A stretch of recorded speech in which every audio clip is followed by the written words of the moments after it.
औज़ुबिल्लाहिमिनश्शैतानिर्रजीम बिस्मिल्लाहिर्रहमानिर्रहीम। अस्सलाम वालेकुम। तारीख़ और शहरियत 8वीं जमात। आज इसमें हम देखते हैं सबक नंबर 13 आज़ादी का इख्तिताम। तो इसमें हम सबसे पहले देखेंगे आज़ाद रियासतों का भारत के साथ इल्हाक़। तो भारत में छोटी बड़ी 600 से ज़्यादा रियासतें थी। अदम ताउन की तहरीक की वजह से इन रियासतों में सियासी बेदारी का आगाज़ हो चुका था। इन रियासतों में अवामी तंजीमें होने लगी। अवामी तंजीमें यानी प्रजा मंडल यानी रियासत के अवाम के मफादात और उनके सियासी हकूक़ के लिए लड़ने वाली अवामी तंजीमें। सन 1927 में इन तमाम अवामी तंजीमों को मिलाकर एक कुल हिंद प्रजा परिषद यानी कि अवामी मजलिस कायम की गई। इसकी वजह से इन रियासतों में तहरीकों की राह हमवार हो गई। आज़ादी के बाद इन रियासतों के इलाक़े के कई मसले को हल करने के लिए वज़ीर दाखिला वल्लभ भाई पटेल ने नहायती मुदब्बराना रास्ता ढूंढ निकाला। उन्होंने इन रियासतों के हुक्मरानों को एतमाद में लेकर सबके लिए काबिल कबूल इंज़मामी मंशूर तैयार किया। सरदार पटेल ने रियासतों के हुक्मरानों को ये बावर करवाया कि भारत में इन रियासतों की शमूलियत किस तरह उनके लिए फ़ायदेमंद है। उनके इस ऐलान को रियासतों की जानिब से मज़बूत रद्द-ए-अमल मिला। जूनागढ़, हैदराबाद, कश्मीर को छोड़कर तमाम रियासतें भारत में शामिल हो गई। रियासतों के इल्हाक़ का मसला सरदार पटेल ने नहायती सख्त मौक़िफ़ इख्तियार करते हुए हल किया। जूनागढ़ का इल्हाक़। जूनागढ़ सौराष्ट्र की एक रियासत थी। यहाँ के अवाम भारत में शामिल होना चाहते थे, लेकिन जूनागढ़ के नवाब पाकिस्तान में शामिल होने का इरादा रखते थे। इनके इस फैसले को अवाम ने सख्त मुखालिफत की और नवाब पाकिस्तान चले गए और फरवरी सन 1948 में जूनागढ़ का इल्हाक़ भारत के साथ हो गया। सकूत हैदराबाद। हैदराबाद भारत की सबसे बड़ी देसी रियासत थी, जिसमें तेलुगु, कन्नड़, मराठी लिसानी इलाके शामिल थे। यहाँ निज़ाम के मुताल्लिक़ कुल ऐन हुकूमत थी। रियासत में शहरी और सियासी हुकूक का फुक़दान था। अपने हुकूक हासिल करने के लिए रियासत हैदराबाद के अवाम ने तेलंगाना के इलाके में, आंध्र प्रदेश, मराठवाड़ा के इलाके में महाराष्ट्र परिषद और कर्नाटक के इलाके में कर्नाटक परिषद नामी तंजीमें कायम की। सन 1838 में स्वामी रामानंद तीर्थ ने हैदराबाद स्टेट कांग्रेस की क़याम की। निज़ाम ने इस तंजीम पर पाबंदी आयद कर दी।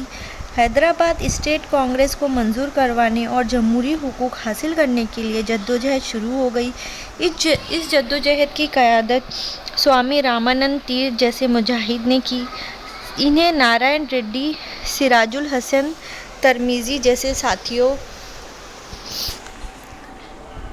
का ताउन हासिल था। पीवी नरसिम्हा राव और गोविंद भाई अशरफ ने इनके वफ़ादार पैरोकार थे। जुलाई 1947 में हैदराबाद स्टेट कांग्रेस ने रियासत हैदराबाद के भारत के साथ इल्हाक़ की तजवीज़ मंजूर की, लेकिन इस निज़ाम ने भारत मुखालिफ मौक़िफ़ इख्तियार किया। वो पाकिस्तान के साथ हैदराबाद का इल्हाक़ की तैयारियां करने लगे। निज़ाम के माविन कासिम रिज़वी ने हैदराबाद के अवाम के भारत के साथ इल्हाक़ के मुतालबे को मुस्तरद करने के लिए रज़ाकार नामी तंजीम कायम की।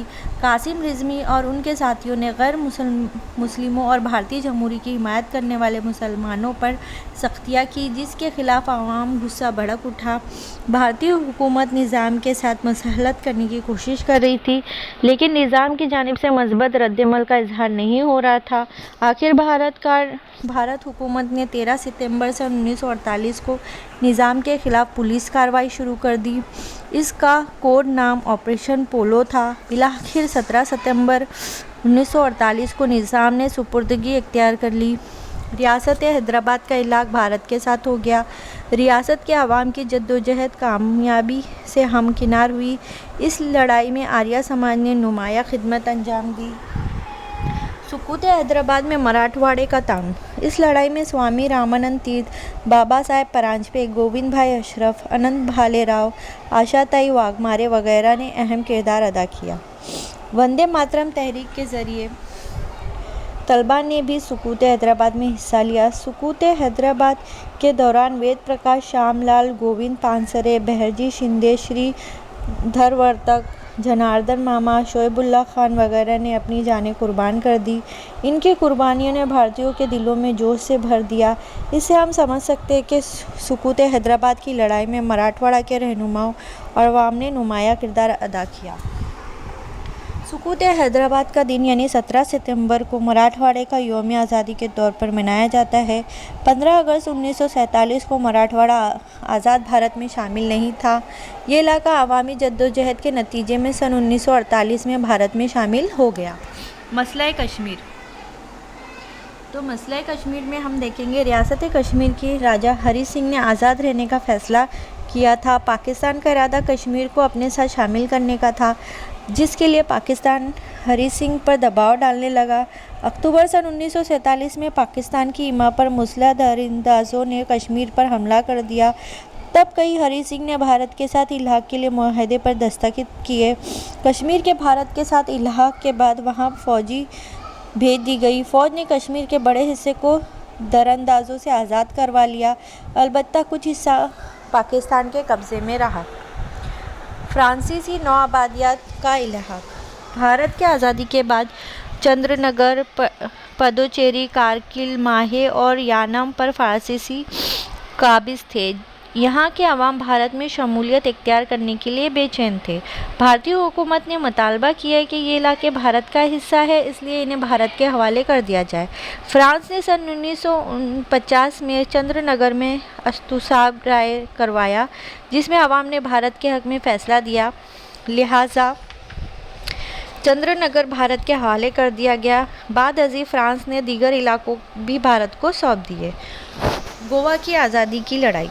पुर्तगाल ने अपने कब्ज़े वाले भारतीय इलाके की भारत के हवाले करने से इनकार कर दिया। इस इलाके को हासिल करने के लिए भारतीयों को जद्दोजहद करनी पड़ी।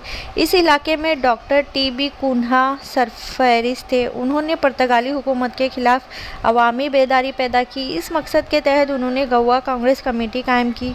सन 1945 में डॉक्टर कन्हैया ने मुंबई में गोवा यूथ लीग कायम की। सन 1946 में उन्होंने गोवा जाकर तकरीर करने पर पाबंदी का कानून तोड़ा। इन्हें 8 बरस की कैद की सज़ा सुनाई गई। सन 1946 में डॉक्टर राम मनोहर लोहिया ने गोवा की आज़ादी के लिए सत्याग्रह शुरू किया। उन्होंने पाबंदी के कानून को तोड़ते हुए मडगांव में तकरीर की, जिसकी वजह से पुर्तगाली हुकूमत ने उन्हें शहर बदर कर दिया। इसी दौरान गुजरात के दादरा और नगर हवेली की पुर्तगाली नौआबादियात की आज़ादी के लिए आज़ाद गोमंतक पार्टी कायम की गई। 2 अगस्त 1954 को इस पार्टी में नौजवानों ने मिसला हमला करके दादर, नगर हवेली और पुर्तगाली से आज़ाद करवाया। इस हमले में विश्वनाथ लोंदे, राजा भाऊ कंकर, सुधीर फड़के, नाना साहेब काजरकर वगैरह शामिल थे।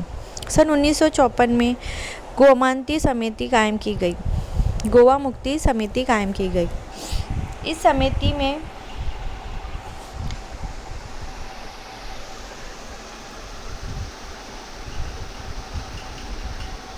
सत्याग्रह की कई टुकड़ियां जो है गोवा भेजी गई।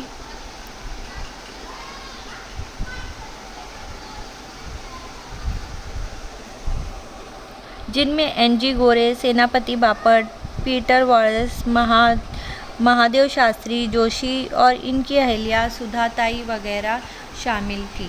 मोहन नारायण गोवा मुक्ति तहरीक के सरगर्म रहनुमा थे। पुर्तगाली हुकूमत ने सत्याग्रहियों पर बेहद जुल्म किया, जिसके बाद भारत में इसके खिलाफ अवामी गुस्सा तेज़ हो गया। गोवा की आज़ादी की लड़ाई ने शिद्दत इख्तियार कर ली। भारतीय हुकूमत पर पुर्तगाली हुकूमत के साथ गुफ्त व शुनीद कर रही थी, लेकिन कोई फ़ायदा नज़र नहीं आ रहा था। आखिरकार भारतीय हुकूमत ने बहालत मजबूरी फ़ौजी ताकत का इस्तेमाल करने का फ़ैसला किया। दिसंबर सन 1961 में भारतीय फ़ौज गोवा में दाखिल हो गई। निहायती कलील मुद्दत में पुर्तगाली फ़ौज ने हथियार डाल दिए। 19 दिसंबर सन 1961 को गोवा पुर्तगालियों के कब्ज़े से आज़ाद हो गया। भारत की सरज़मीन से साम्राज्य हमेशा के लिए ख़त्म हो गया। सही मानों में भारत की आज़ादी की लड़ाई इख्तिताम पज़ीर हुई।